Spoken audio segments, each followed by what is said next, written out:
Bonsoir mesdames et messieurs, c'est le moment de parler sport sur Canal Algérie avec cette émission, donc le 13e numéro de votre émission 52 minutes chrono. On parlera aujourd'hui essentiellement handball avec le début demain mardi du championnat du monde de handball au Danemark. Le 7 national entamera la compétition face au tenant du titre, le Danemark. On essaiera d'avoir Farouk Dehili, l'entraîneur national, à partir de Herning, la ville où doit se dérouler, où doit jouer l'équipe nationale de handball. On parlera également basketball avec le NB Stawali qui remporte l'affiche face au poursuivant immédiat, le NAS du Sindé, et s'empare du coup du fauteuil de leader du championnat de super division. Handball également chez les dames cette fois-ci, le handball club d'Elbiar, toujours leader de la division excellence après 9 journées de compétition. Et puis la principale thématique tournera autour de l'haltérophilie, puisque nos haltérophiles se sont distingués dernièrement lors des championnats arabes de la discipline avec un total de 87 médailles dont 30 en or.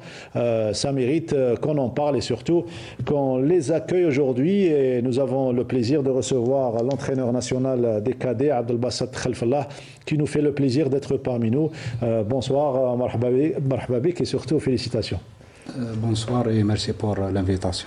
Voilà, vous êtes avec nous pour revenir surtout sur cet événement et ces médailles que vous avez récoltées. Vous n'êtes pas venu seul, vous êtes accompagné d'un champion, Ayoub Jabri. Bonsoir, marhaba bik. Bonsoir, comme ça va? La basse, alhamdoulilah. Alors, ça s'est bien passé, championnat arabe, vous avez pratiquement dominé la compétition avec un total de 87 médailles, 30 en or, c'est pas rien. C'est une belle moisson. Le résultat a été très honorable. Oui. On a participé à cet événement par 8 athlètes garçons et 8 athlètes filles. On a fait le classement général, c'était le deuxième place par équipe. Très bien, on va revenir sur cette compétition, le temps de présenter nos deux collègues qui font l'équipe de 52 chrono, à commencer par Bdardine Belhadjouja, notre consultant. Badro, bonsoir. Bonsoir Mokhtar, et puis bonsoir à notre souriant Ramzi, bienvenue à nos invités, et surtout bonsoir à tous ceux et celles qui nous suivent chaque lundi. Ils sont très nombreux à nous suivre et nous encourager. Ramzi Mhamdi, notre collègue qui fait partie cette année ou cette saison de l'équipe de Canal Algérie, a le plaisir pour cette première. C'est une première pour vous, le plateau de 52. Merci Mokhtar, bonsoir à toi, bonsoir à nos athlètes et bonsoir à Bedro. Voilà, surtout à nos téléspectateurs. Téléspectateurs, bien évidemment, qui nous suivent assidûment chaque lundi. Alors, le décor est planté, voilà. Avant de parler handball et le déroulement du championnat du monde, où on doit retrouver l'entraîneur national Farouk Dehili. Donc on va revenir sur cet événement, à savoir les championnats arabes d'haltérophilie qui se sont déroulés fin décembre donc, à Doha, au Qatar, avec une belle moisson de 87 médailles, 30 en or. Un résultat, vous vous attendiez à ce résultat ? Oui, bien sûr, parce qu'on a fait une bonne préparation le dernier été. Oui. On a fait 12 stages à complexe sportif de Chlef, 12 stages de 20 jours séparés. Oui. Après ça, on a fait 2 autres stages à complexe de Fouca. Oui. La préparation a été dure, on a fait une bonne préparation. Donc, nous sommes très contents de nos résultats dans cette échéance.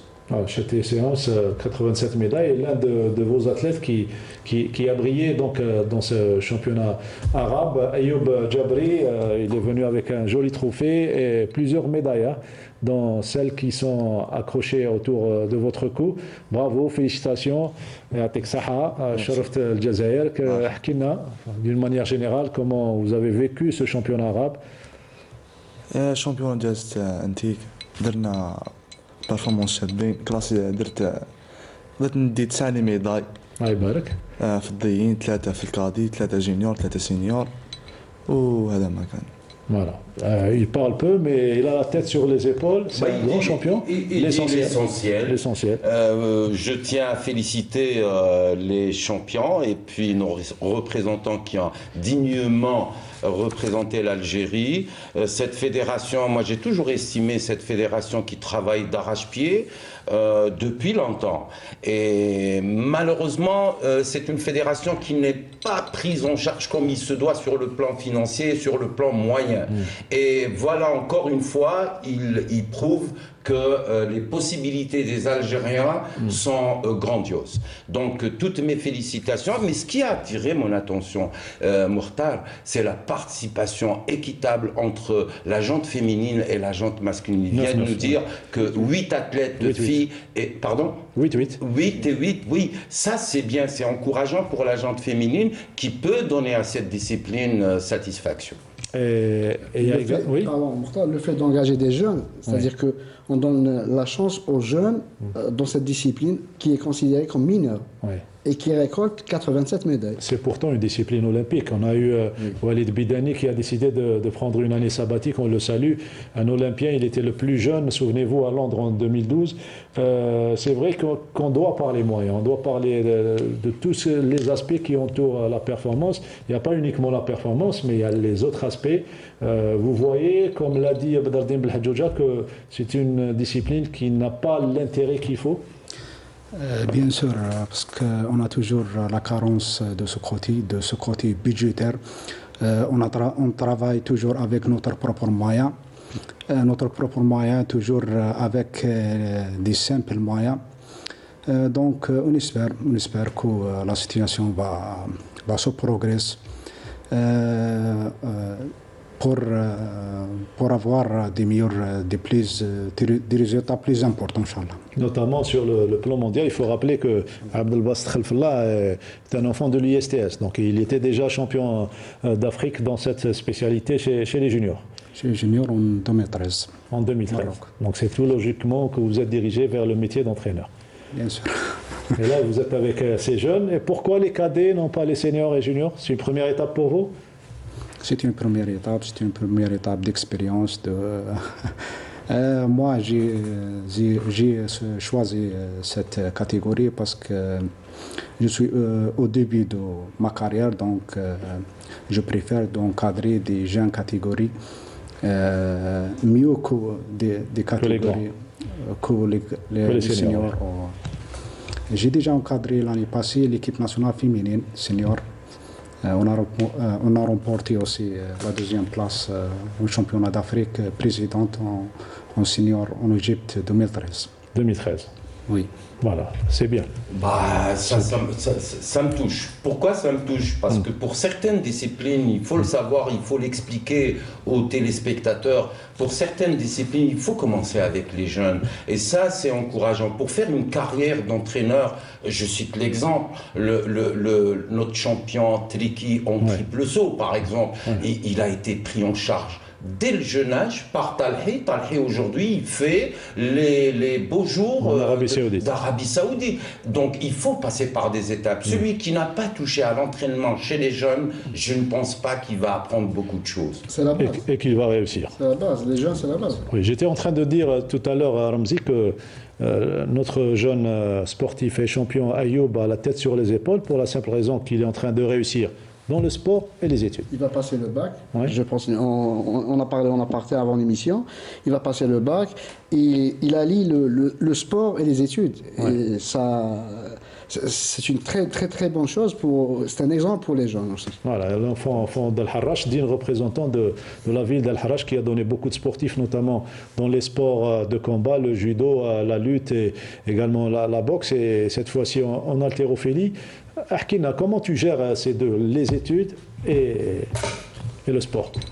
انا شغل قرايه نحب نقرا انايا ونحب السبور اون ميم طون سما سيت ايكيليبري بيناتهم والحمد لله ديت الشابين كيما في 2023 العام اللي فات العام اللي فات رحنا شامبيونا في القاهره قدرت ندي بريمير بلاس كادي في لافريك دوزيام بلاس في العرب وديت ميور اتلات كادي في لافريك هذا هو التروفي تاع ميور اتليت. Ce n'est pas difficile d'allier le sport et les études.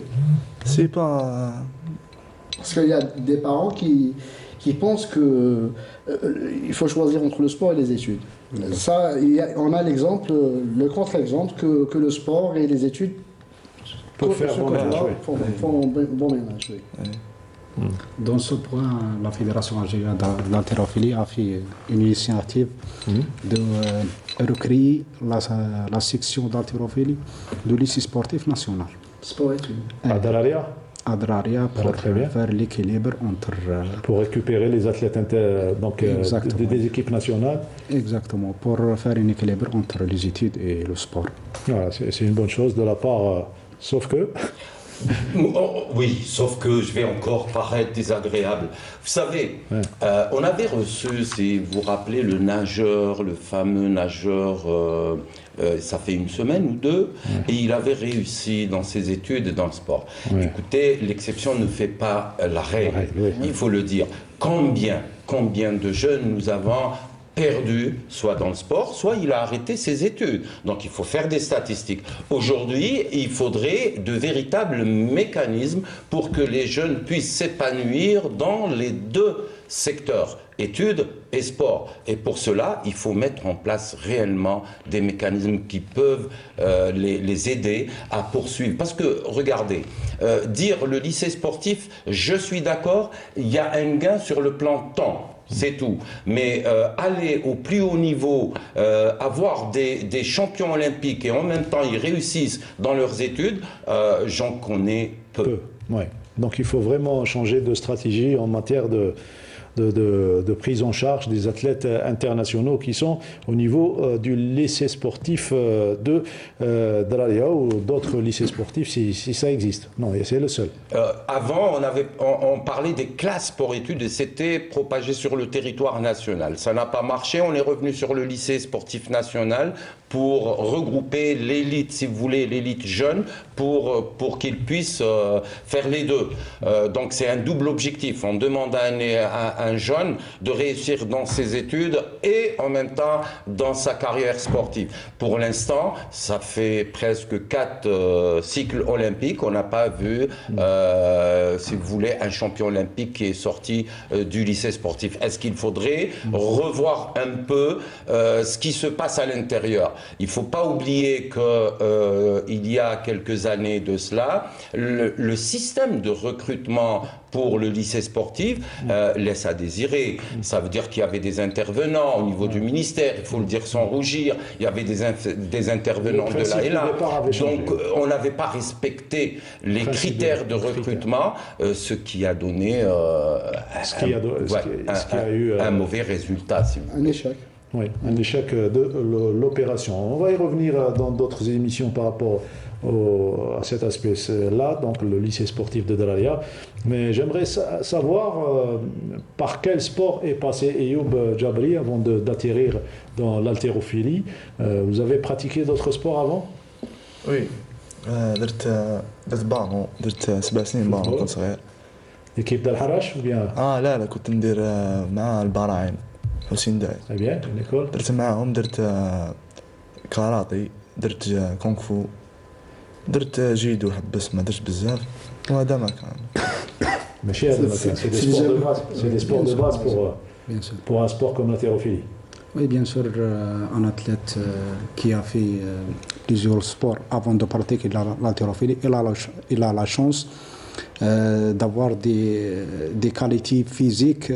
Qu'on développe dans le karaté, dans le judo. Bien sûr, par exemple, la souplesse, la coordination neuromotrice, les qualités neuronales acquises généralement dans les autres sports. Donc ça va aider l'haltérophile dans sa technique, dans sa carrière sportive. Et d'ailleurs, la preuve est là. Donc il a bien débuté cette carrière avec plusieurs titres de champion. تقعدوا معنا, vous restez avec nous puisque l'émission est dédiée aux autres sports également et à ce qui fait l'actualité d'Abdel Hadjouja, le handball. Dans quelques instants, on essaiera d'avoir donc l'entraîneur national Farouk Dehili à partir de la ville Herning au Danemark pour nous parler de cette préparation et de l'avant-match face au Danemark. Déjà, l'entame s'annonce difficile puisqu'il s'agit tout simplement du tenant du titre. Ah bah, Et champion olympique. on va dire, Champion du monde. oui, effectivement, on va dire difficile opération pour le 7 algérien. Hein. Ça va être une opération périlleuse, une opération qui va être difficile. Il faudrait savoir qu'ils sont dans un groupe de niveau appréciable, les champions du monde. Ensuite, vous avez la Tunisie et on a à un degré moindre l'Italie. L'Italie, il faut espérer une victoire. Pour pouvoir passer, parce que je pense dans le groupe, c'est 2 qui passeront au deuxième tour.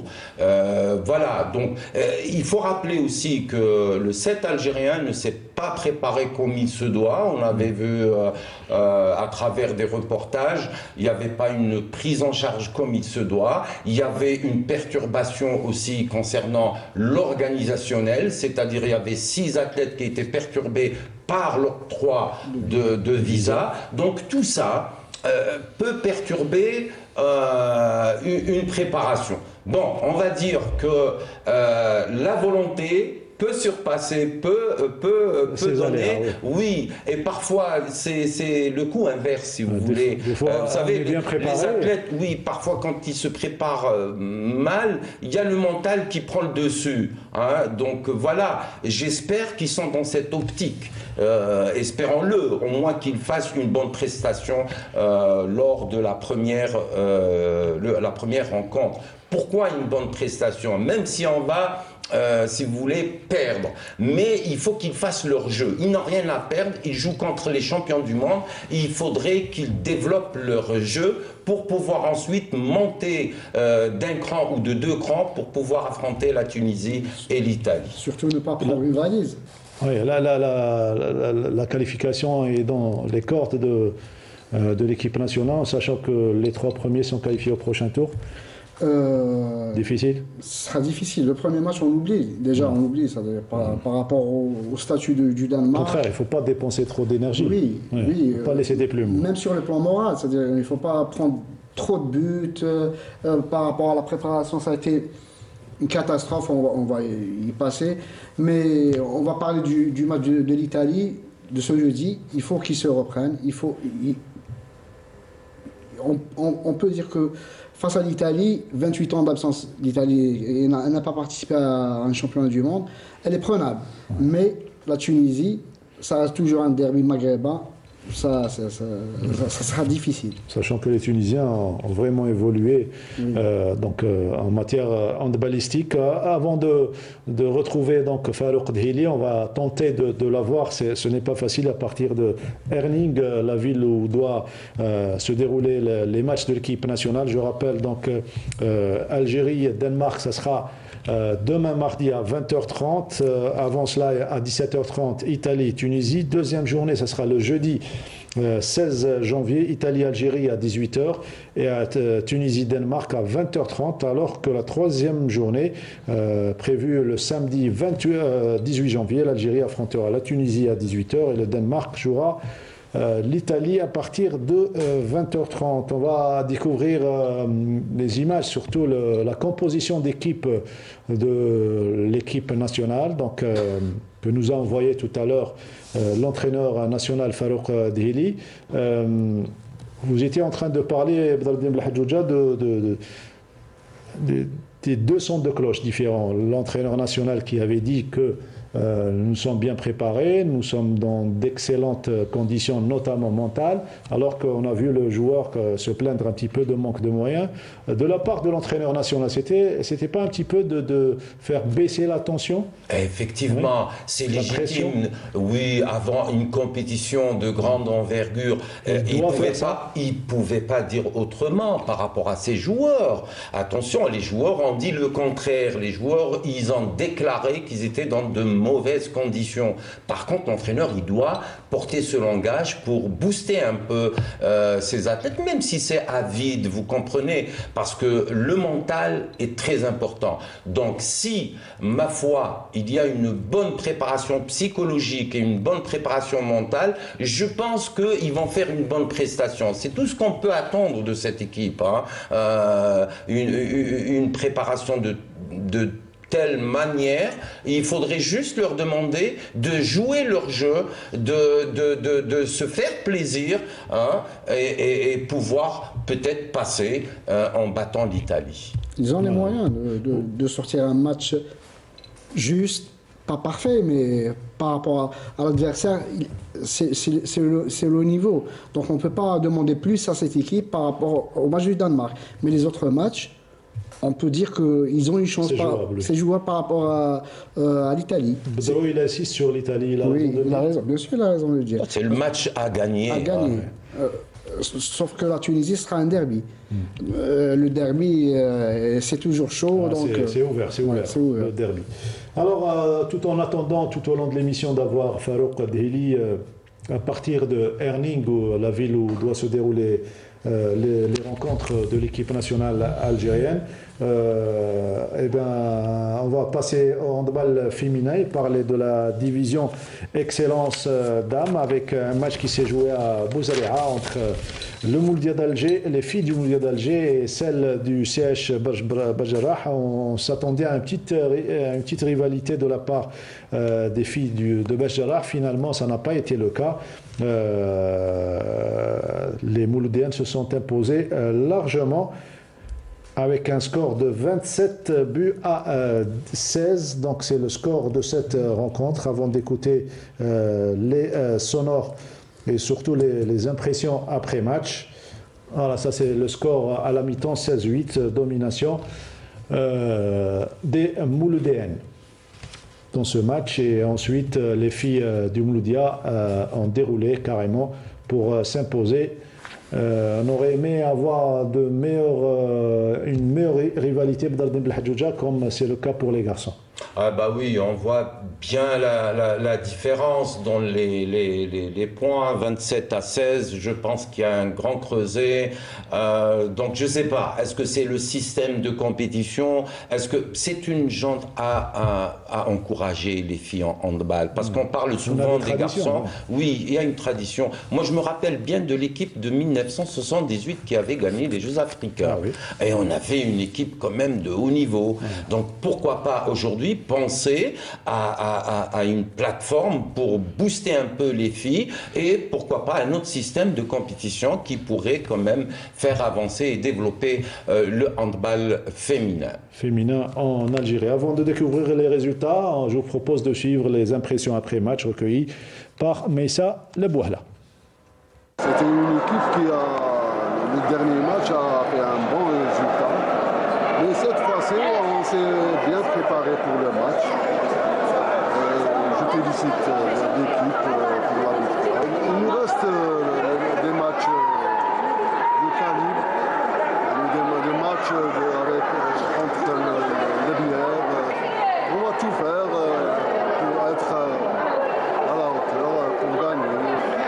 Ça a été une belle victoire. On a essayé de suivre les consignes de notre entraîneur comme on le fait durant l'entraînement aussi. Et toutes les filles ont eu l'avantage de jouer aujourd'hui. Disons qu'on prépare match par match en suivant les consignes chaque semaine de ce qu'il nous dit. On prépare pour l'adversaire qui vient le week-end qui arrive. C'était les impressions après match de l'entraîneur et de la joueuse du Mouloudia d'Alger à présent.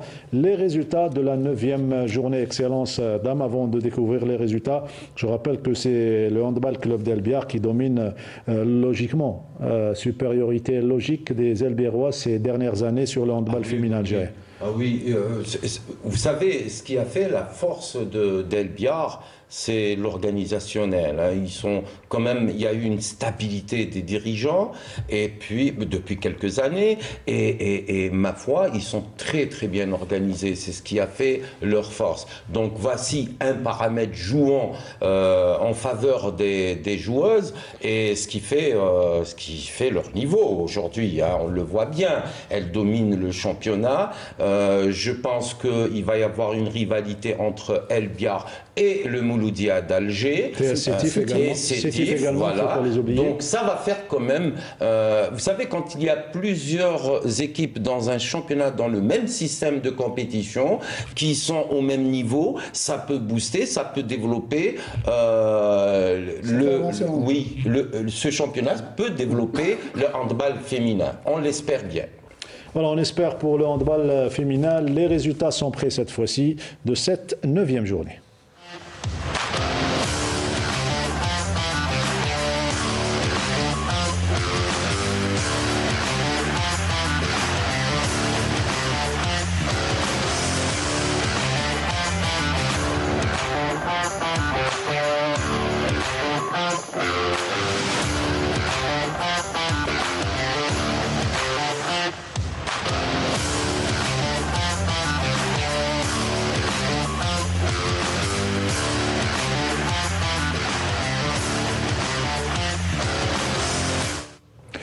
Voilà, c'était les résultats de la 9e journée Excellence Dames. À présent, le basketball avec vous pour parler de cette journée, 8e journée de la Super Division messieurs, marquée par le big match, mais il y a certainement d'autres faits marquants de cette journée. Oui, le fait marquant, c'est que c'est un statu quo par rapport aux deuxième places. Le NET, le MCA, le HOB sont à 14 points. Oui.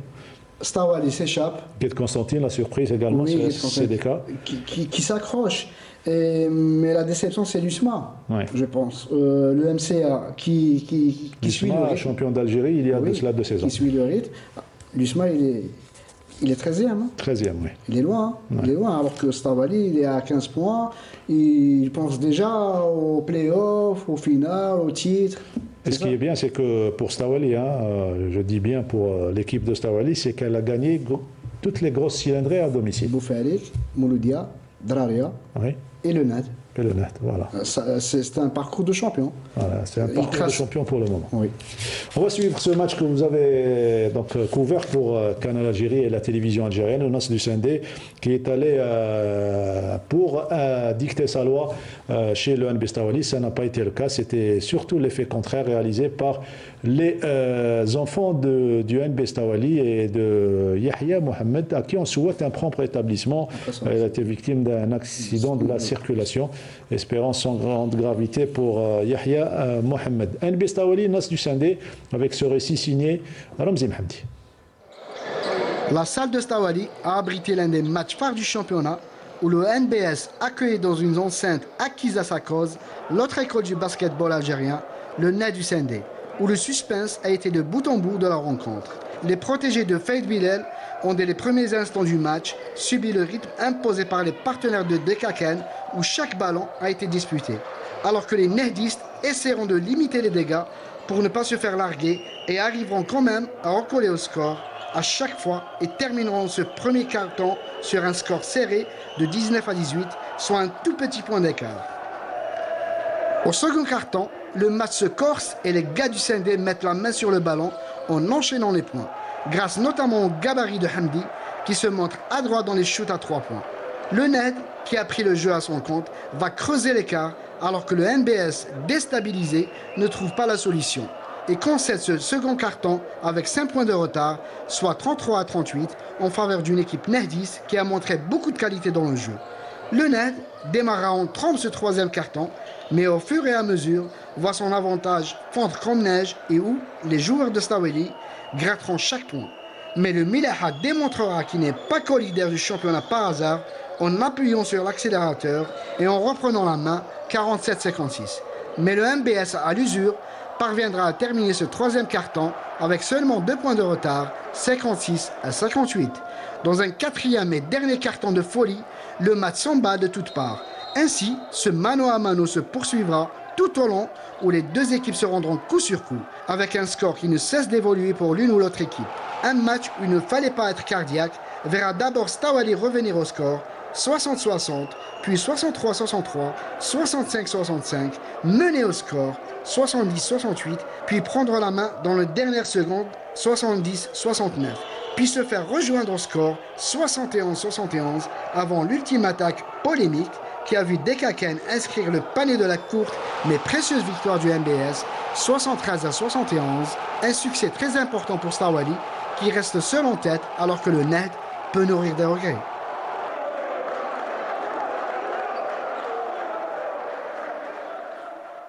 D'abord, il ne faut pas être cardiaque pour regarder ce match. Il faudra avoir le cœur solide. Hein. Il faudra avoir le cœur solide. On savait que c'était un match équilibré, qu'il allait se jouer sur les dernières secondes. On était très bien concentrés. On a eu quelques problèmes en défense, vu que ça joue trop extérieur l'équipe adverse. Mais ça a été difficile pour nous parce qu'il nous manque un peu d'expérience. On fait jouer beaucoup de jeunes cette année, 3 ou 4 joueurs. On leur donne beaucoup de temps de jeu pour les avoir après, dans les années prochaines. C'est de très bons éléments. Ça a été dur, on le savait, ça joue sur la première place. Mais c'était un bon match jusqu'au bout. On a très bien défendu en deuxième mi-temps, ils ont très bien réagi. On était calme, on a géré les dernières possessions. J'ai vu que c'est moral, malgré que le premier tour, il y a 8 qualifiés. Donc on n'est pas trop... On travaille pour faire progresser l'équipe. On a fait des changements cette année, Stawali a fait des changements. On a recruté, on a fait monter des jeunes. On a un petit peu changé le groupe, donc l'ossature c'est un petit peu... Mais ça commence à venir doucement. Nous, notre premier objectif, c'est de passer au play-off. Je savais que c'était très très difficile de gagner à Stawali. L'année dernière, c'était la même chose. Il paraît, je ne sais pas, il paraît qu'à 4 secondes, la table n'a pas lâché le chrono à temps. Donc 4 secondes, il a eu tout le temps de rentrer et de shooter et marquer. Mais ça se joue pas sur une action. Donc, alhamdoulilah, nous, c'est un bon match. C'était un bon match pour les deux équipes. Et tant mieux pour le basket. Très, très sportif, Faïd Bellal, et beaucoup de respect entre les deux entraîneurs. Et Yahya Mohamed, qui également développe bien sur le plan synthèse, il a bien synthétisé le rendement de son équipe durant ce match. Ah bah oui, vous savez, ce respect entre entraîneurs, c'est l'éthique sportive, le demande, l'éthique sportive demande ça, il faudrait que ça reste dans le respect des deux équipes, le respect des entraîneurs, ça c'est très important. Moi je dirais quand même que par rapport à ce que j'ai vu comme action en basketball, ça manque de vivacité, ça manque de rythme. Vous savez, il y a une équipe, je pense, qui est plus jeune que l'autre, et je pense que je vais m'y mettre à la préparation physique des basketteurs. Ça serait un créneau porteur pour Madardine Belhadjouja. Et le message est passé, j'espère. Donc, il ne faut pas... c'est pour rigoler, vous savez. Non, il faudrait que ça travaille. Il faudrait que ça travaille au niveau de la vivacité, de la vitesse d'exécution pour voir un meilleur jeu et une meilleure intensité dans un match de basketball. Il ne faudrait pas le rendre mou. Le basketball est beau, mais en même temps vivace. Donc, il faudrait... C'est un sport dynamique comme le handball. Oui, donc il faudrait que ça travaille. Voilà, il faudrait que ça travaille au niveau des jeunes, notamment sur le plan physique. Voilà, c'était ce match. On va à présent suivre des interviews, comme nous a habitué Ramzi Mhamdi, de poser des questions quant à l'éventualité de passer, et surtout l'urgence de passer à une nouvelle réforme sportive et de nouveaux textes, un nouveau statut pour notamment les sports collectifs. On écoute encore une fois les deux entraîneurs du NB Stawali et du NAS du Sindé. Il manque de tout, il manque un peu de nous, les entraîneurs, un peu de joueurs, un peu de vous de la télévision, un peu de la radio, etc. Ça fait plaisir. Vous avez vu, ça avait le match dernière seconde, c'est beau à voir à la télé. Il y avait le match contre Mouloudia qui a été filmé. Ça manque de tout. Les moyens ne suivent pas, mais je pense que cette année, on a été garantis par M. le ministre qu'il va aider le basket. On souhaite qu'il va donner, avec le nouveau président, Inch'Allah, ils vont nous donner le plus et donner aux jeunes, surtout aux jeunes, de vouloir progresser, de vouloir aller en équipe nationale, de vouloir être à un niveau supérieur. C'est important ça. La télévision nous aide beaucoup, vous et même, c'est-à-dire toutes les chaînes, les autres chaînes, nous aident les jeunes à les motiver encore plus. La visibilité visibilité aide beaucoup pour les... Bien sûr, c'est très important, c'est très important. Même nous, on voit les matchs, etc. C'est important pour tout le monde, public, basketteurs, famille de basket, les gens ne connaissent pas le basket, ils découvrent, etc. Nous, quand il pleut, on نخافوا. Donc, il y a des infiltrations de d'eau. Donc, on s'entraîne, on bricole, quoi. J'ai toujours dit que les matchs, ça se joue pas tous les vendredis à 15h et tous les matchs le même temps. Voilà, donc on a joué aujourd'hui à 18h, il y a eu des matchs hier, il y a eu des matchs à 15h, les gens sont venus, ils ont vu un match. Pendant des années, on ne pouvait pas voir un autre match que le nôtre. Ah, c'est vrai, d'habitude, par rapport à faute d'une bonne programmation, on avait des salles vides pratiquement. Et là, dans le même sillage, vous avez parlé les derniers temps, vous avez surtout posé des questions quant à une nouvelle réforme. Mais là, vous êtes intéressé de ce qui manque réellement dans le domaine du basketball. Il m'a parlé de la visibilité. Quand le match est télévisé, ça donne plus de visibilité au sport, au basket. Même ça permet, c'est un outil pour l'entraîneur. C'est aux fédérations de jouer le jeu surtout. Oui, surtout. Par rapport à la programmation. Oui. On va voir les résultats de cette 8e journée, on se retrouve juste après.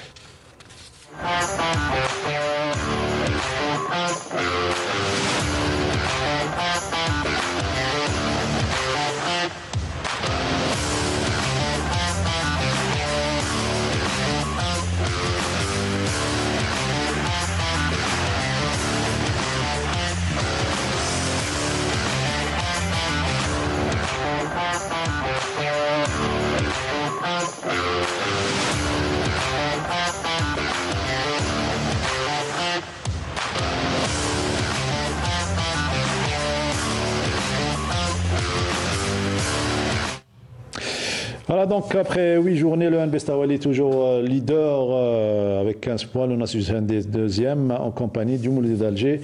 Guet Constantine donc en deuxième position avec 14 points.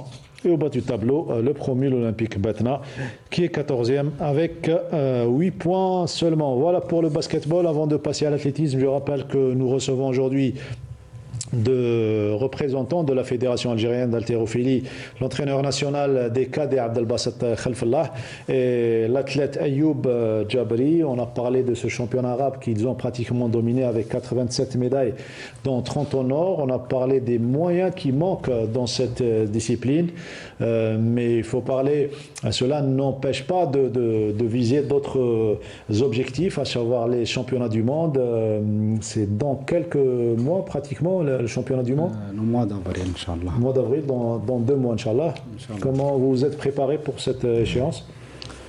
La préparation va commencer la semaine prochaine, Inch'Allah. Ici à Alger?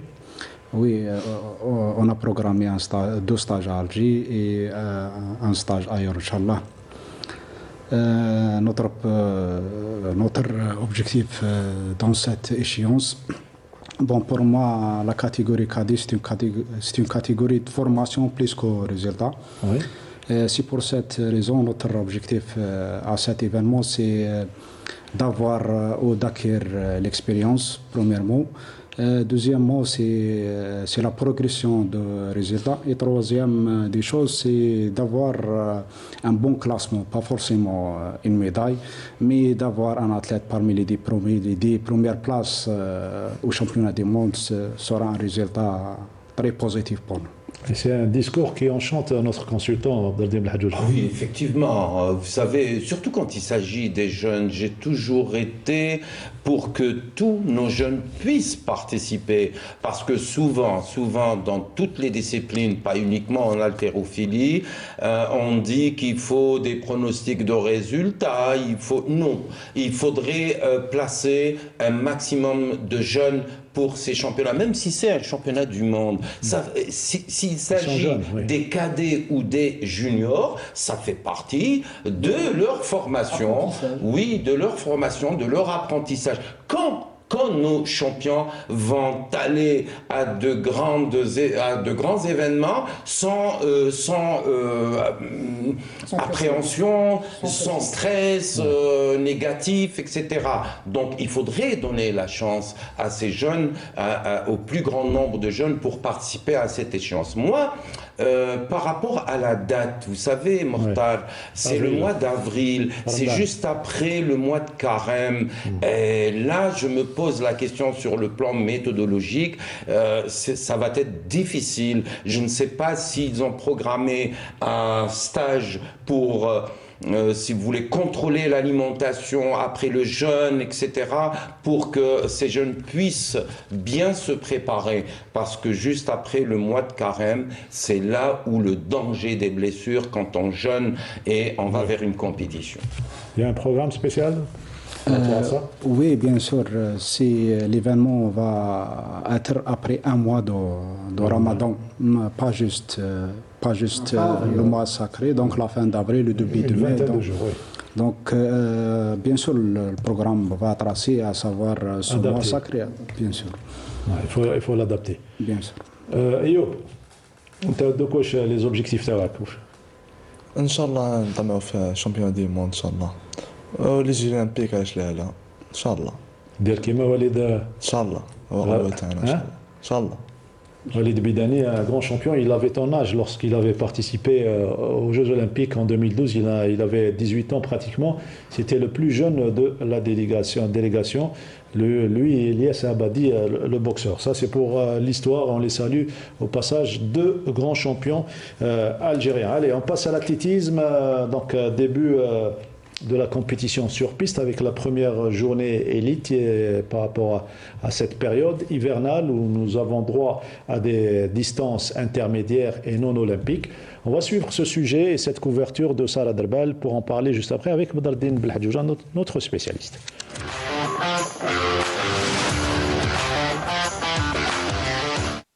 Mais surtout en l'absence de l'élite, que s'est déroulée la première journée hivernale d'athlétisme.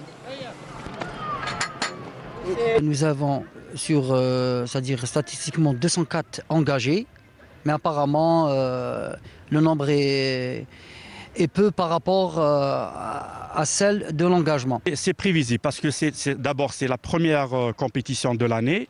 On va dire les athlètes évitent quand il fait froid. Ils évitent les compétitions quand il fait froid à cause des blessures pour éviter les blessures. Donc c'est tout à fait normal et c'était prévisible. Mais au fur et à mesure, donc il va y avoir des compétitions qualificatives, par exemple les championnats arabes qui vont se dérouler en Algérie le fin avril début mai, donc exactement du 30 avril au 4 mai. Donc ils sont obligés de participer à beaucoup de compétitions pour bien sûr être sélectionnés durant cette compétition. Et malgré la faible affluence, cette journée a offert quelques performances remarquables. 2 records d'Algérie ont été battus dans la catégorie des moins de 18 ans. Le premier, aux 5000 mètres marche, Mahraz Abdelkader, athlète au sein du club de Ouled Fayet, avec un temps de 21 minutes, 35 secondes et 57 centièmes, effaçant le très vieux record de 21 minutes, 59 secondes et 5 centièmes établi par Mehdi Lounès il y a 33 ans de cela. Ensuite au lancer du disque, au Belala Marwa, avec un jet de 40,02 mètres, surpassant l'ancien record de 39,76 détenu par Katia Hammoumraoui. منافسة قوية وكان رقم صعب مع وجود الرياح والحمد لله ربي وفقنا باه نديروا هذا التوقيت واللي هو 21:34 والرقم السابق كان 21:56 وانا فخور ونشكر الشيخ تاعي اللي ساعدني باه ندير هذا الرقم والقادم افضل ان شاء الله. مالغري كان شويه الريح مي معليش الريكورد اللي فات كان 39:78 وانا درت اليوم 40:02. الحمد لله هذا بفضل شغل التعب اللي تعبناه كامل وفضل لونطرينور اللي هو البارون تاعي. نشكرو ثاني بزاف على التعب اللي تعبوا معايا والتعب اللي تعبناه حققنا هذا الريزلطا مع دوبي والقادم افضل ان شاء الله. Parmi les autres moments forts de cette journée, une tentative de record national en saut en hauteur avec l'Ayashi Younes qui a tenté les 2,14 m. Le jeune Bougiotte détient la meilleure performance de la catégorie au monde avec une barre de 2,13 m.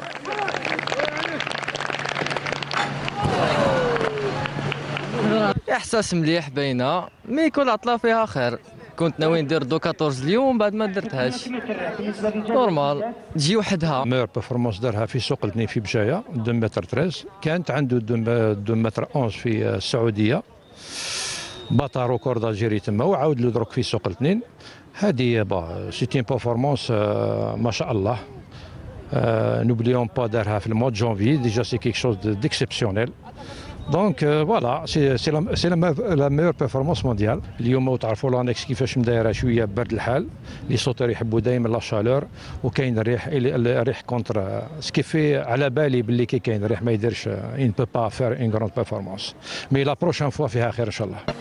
Cette période hivernale est dédiée essentiellement aux distances intermédiaires pour permettre aux athlètes de se préparer pour la phase la plus importante. كانت كومبيتيسيون مليحه هذه بريمي كومبيتيسيون كاين دي زاتليت اللي ما يبارتيسيبيوش فيها من البدايه كاين اللي يكون يحضر كيما البطوله الوطنيه اللي جايه كاين اللي ما يحضرولهاش يدخلوا ديريكت في الكومبيتيسيون هذه كاين اللي حاب يجي لهنايا شغل كيما حنا نقولوا نسرحوا روحنا بهذه كومبيتيسيون 5000 نوجدوها ل 10000. La première compétition جازت ملاح وكان نيفو ملاح تانيت والحمد لله. Ça va, c'était quand même pour moi dur parce que c'était pour la première. C'est la première série. Mais quand même. Ça va, جازت ملاحة. المنافسين تاني ملاح. إن شاء الله نقدموا إنجازات في هاد لا سيزون. Une première journée, certes timide en performance, mais qui lance la saison hivernale, avec un regard tourné vers l'avenir. Et l'avenir proche, c'est les mondiaux en salle où un seul athlète est qualifié, à savoir Sedjati sur le 800 mètres. Effectivement. Bon, moi je tiens à féliciter quand même la Ligue d'Alger qui présente un programme d'animation pendant le long de l'année. Et chaque année c'est la même chose. Vous avez deux ligues qui percent en athlétisme, c'est la Ligue d'Alger et la Ligue de Béjaïa, où il y a vraiment un pôle de développement et des jeunes qui émergent chaque année. Concernant les résultats, moi je pense que pour une première compétition, il y a eu de très très bons résultats pour les jeunes, notamment son auteur, et puis au lancer de disques, en marche, etc. Pour une première compétition, c'est très bien. Certains responsables déplorent la non-participation d'un effectif élargi.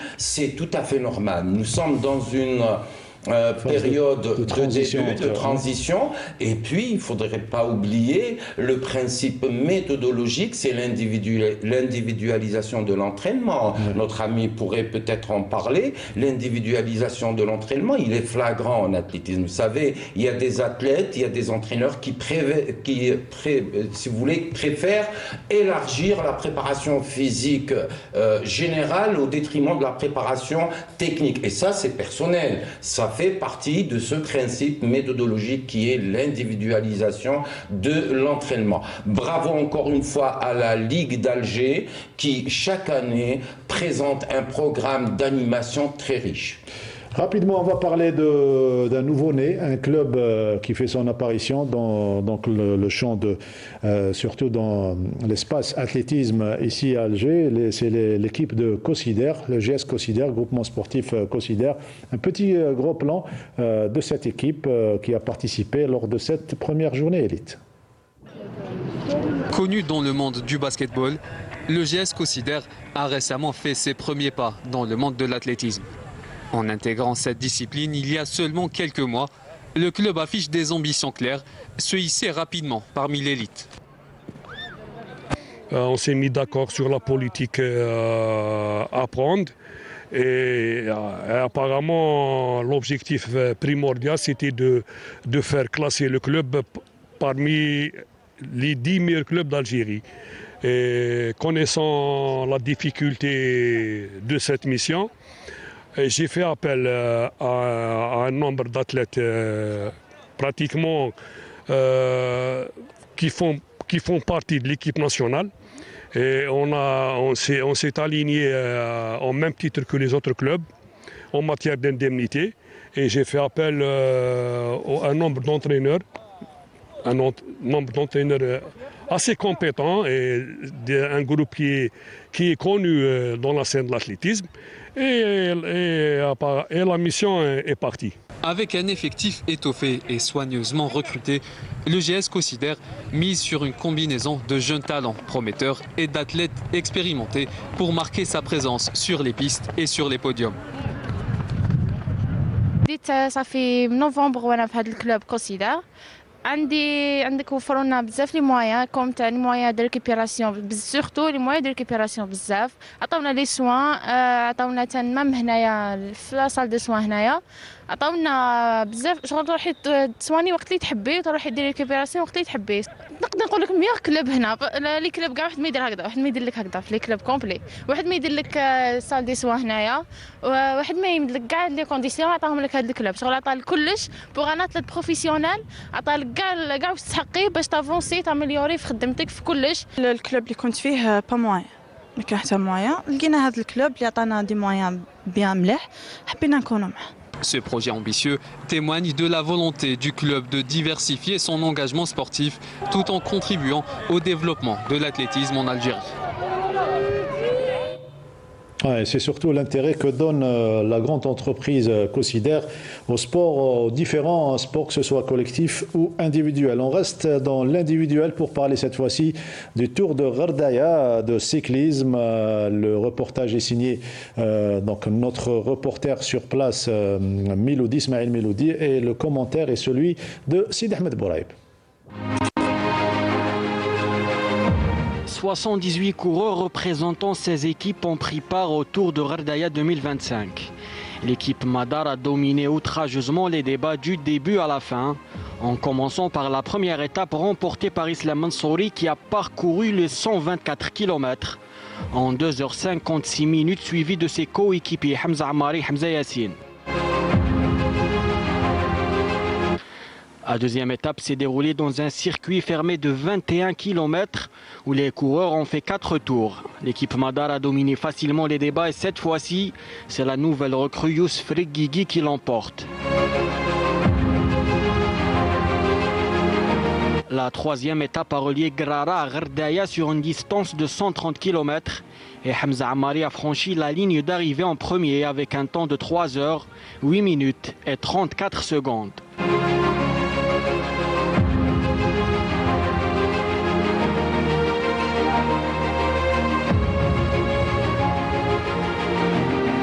La quatrième et dernière étape de ce tour se déroule en contre-la-montre de 20 km où encore une fois Madar a dominé les débats, raflant les 4 premières places et Islam Mansouri vainqueur d'étape avec un temps de 25 minutes, 9 secondes 47.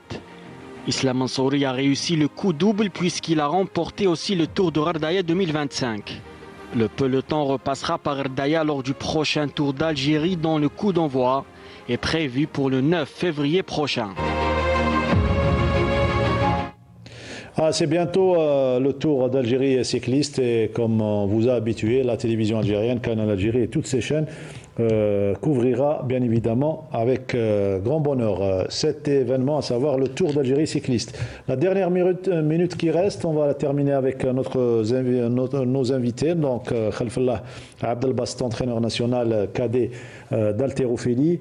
Cheikh, donc vous avez eu ces médailles. Prochain rendez-vous, le championnat du monde cadet mois d'avril. Il y a que ça comme événement pour la saison 2024-2025. Il y aura aussi le championnat d'Afrique le mois d'août, cadet junior à Ghana, Accra. Il y aura aussi les Jeux africains des jeunes.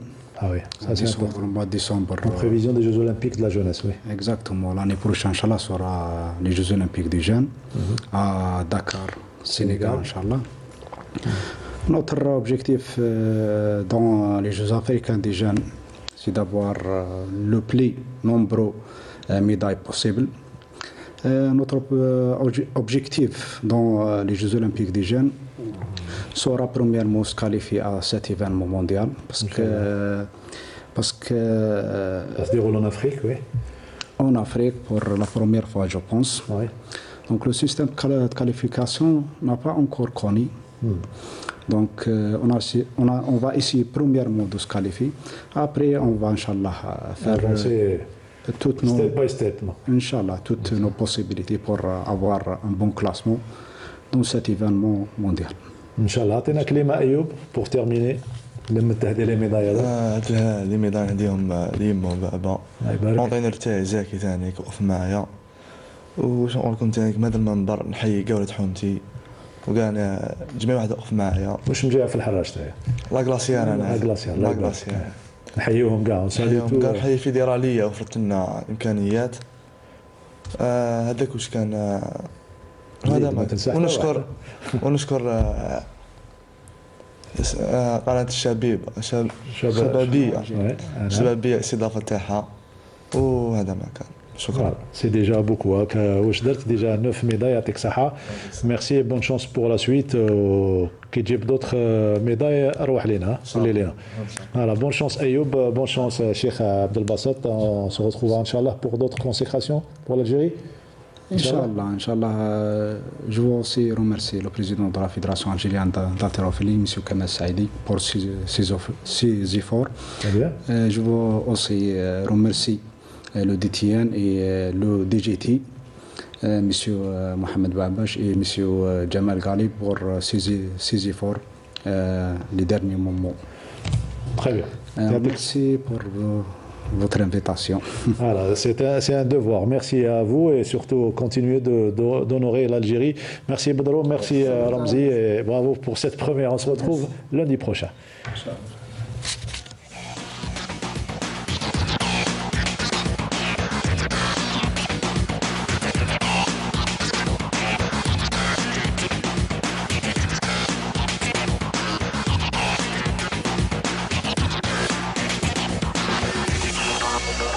Thank you.